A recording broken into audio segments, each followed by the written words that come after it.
Sometimes love just doesn't fall into your lap. In 1973, I was a junior in college, and I was the president of my all-women's dorm. And next door was an all-men's dorm, and Patrick was the president of that dorm.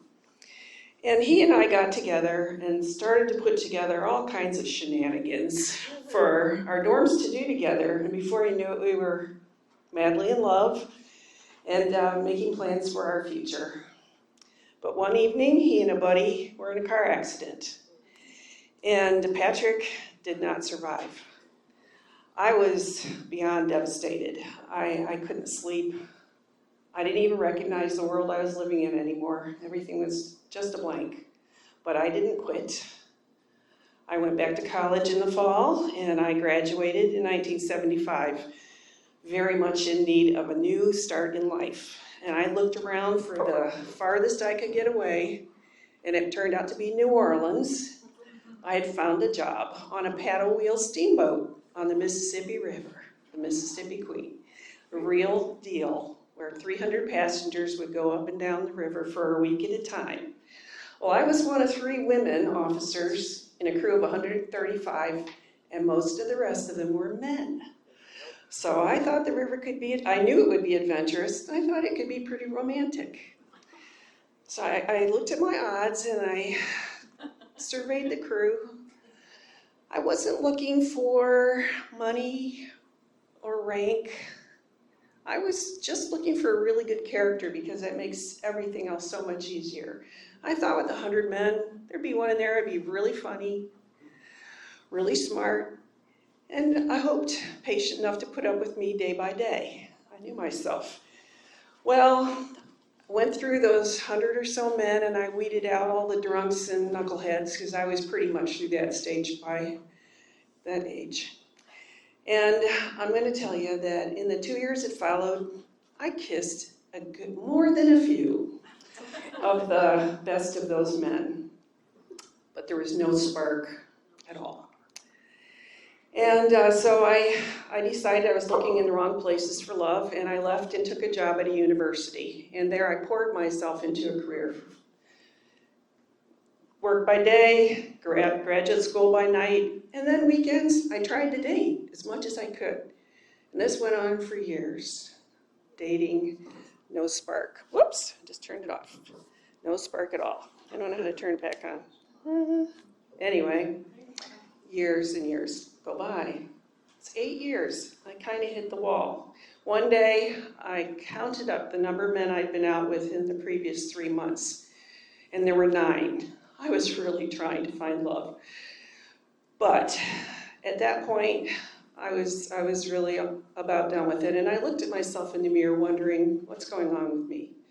And it was like I looked right through my eyes, reflected, and into my soul.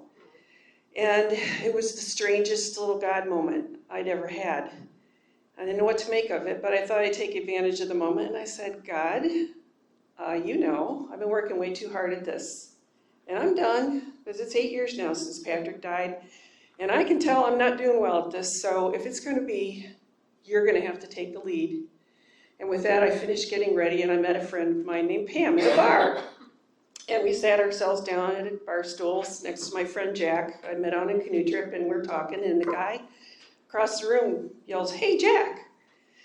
I looked over to see who it was, and it was tall, and it was blonde, and it was very handsome.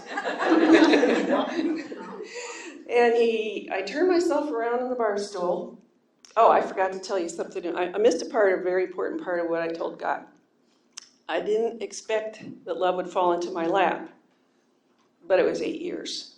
So anyway, turn around, and this guy walks over, and we connect eyes, and he reached out his hand. He said, "Hi, I'm Tim." And then he tripped over my foot and landed solidly on my lap. I am not kidding. I'm thinking, is it possible that God has a really, really funny sense of humor? But anyway. We get to talk, and he invites us to go sailing. Pam and I go sailing the next day. 3 other sailors join us. It's a beautiful day. We have a cooler of beer. We have perfect wind in the sails, and Tim's the skipper. We're all laughing. It's a blast. And an hour or so in, I'm looking at him, and he's behind the helm, and he's just glowing. The sun's on his face, beautiful blonde hair, and the brightest orange shorts I had ever seen in my life. And I'm thinking, he's magnetic. I really kind of like this guy. He's really funny. He's flirting with me. It's all great. Until one time he flirts with me, and it's just like a little bit edgy, and I tried to come back with something, and he said, "That's the best you've got." And I don't know what came over me, but I took my beer, and I walked over to him, and I poured some on his head. The strangest flirting moment of my life. So you're probably wondering how that turned out. Well, he smiled at me. He kind of had a twinkle in his eye, so I bent down and I kissed him. And he kissed me back.